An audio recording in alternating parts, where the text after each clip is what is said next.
Jai Shri Krishna everyone. Today's sloka says Vihaya kamanyah sarvan punmascharati nispraha nirmamo nirahankarasya shanti madhigacchati. यह श्लोका श्रीमद् भगवद गीता से लिया गया है. This sloka explains about attaining the internal peace, or we can say the peace. शांति किस प्रकार से कोई भी मनुष्य या कोई भी प्राणी गेन कर सकता है, प्राप्त कर सकता है, उसके बारे में इस श्लोक में बताया गया है. भगवान श्री कृष्ण कहते हैं कि विहाय कामान्य सर्वान पुनमाश्चर्यति निष्प्रह. विहाय अर्थात बिना, बिना कामान्य, बिना काम जो इच्छाएं होती है या डिजायर्स होती हैं, कामान्याओं के बिना या इच्छाओं के बिना, without desires, one can attain the peace. Although other criteria are also given, so vihaya word represents without. So बिना कामान्य, बिना इच्छाओं के, सर्वान पुण्य आश्चर्यति, जो सब पुरुष या सब मनुष्य आचरण करते हैं. पुरुष केवल मेल को रेफर नहीं करता, पुरुष अर्थात कंप्लीट ह्यूमन स्पीसीज, सभी जीव या प्राणी, पर्टिकुलरली बात करें तो मनुष्य, जो मनुष्य बिना डिजायर्स के निष्प्रह, निष्प्रह also refer to somehow desires, निष्प्रह अर्थात लालसा या ग्रिड. इच्छाएं जनित होती हैं, कभी भी जन्म ले सकती हैं. लालसा किसी एक चीज के लिए होती है पर्टिकुलरली. सो निष्प्रह मीन्स लालसा या किसी चीज के लिए उत्कंठा या लालच.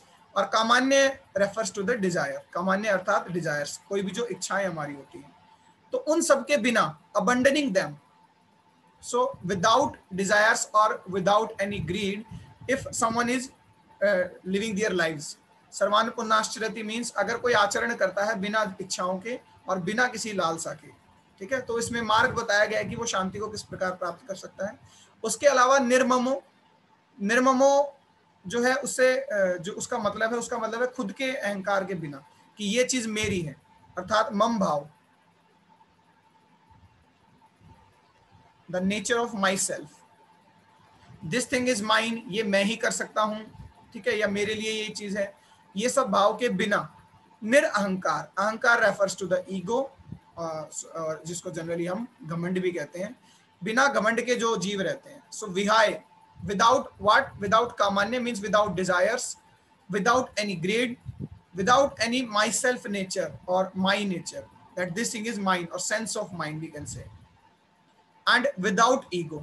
If someone is living their life without all these things, surely he will attain the peace. Sashantim adhigacchati. So surely उसको जो है peace, internal peace मिलता है. It means, summarizing this shloka says all the desires what we have in our lives, they are just factors, or they are barriers which prevent us from attaining the internal peace.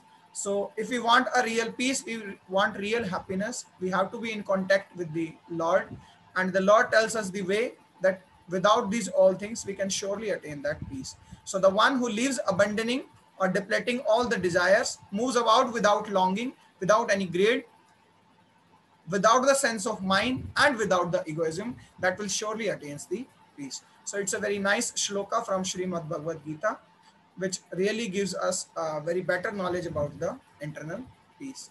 Jai Shri Krishna. Have a nice day.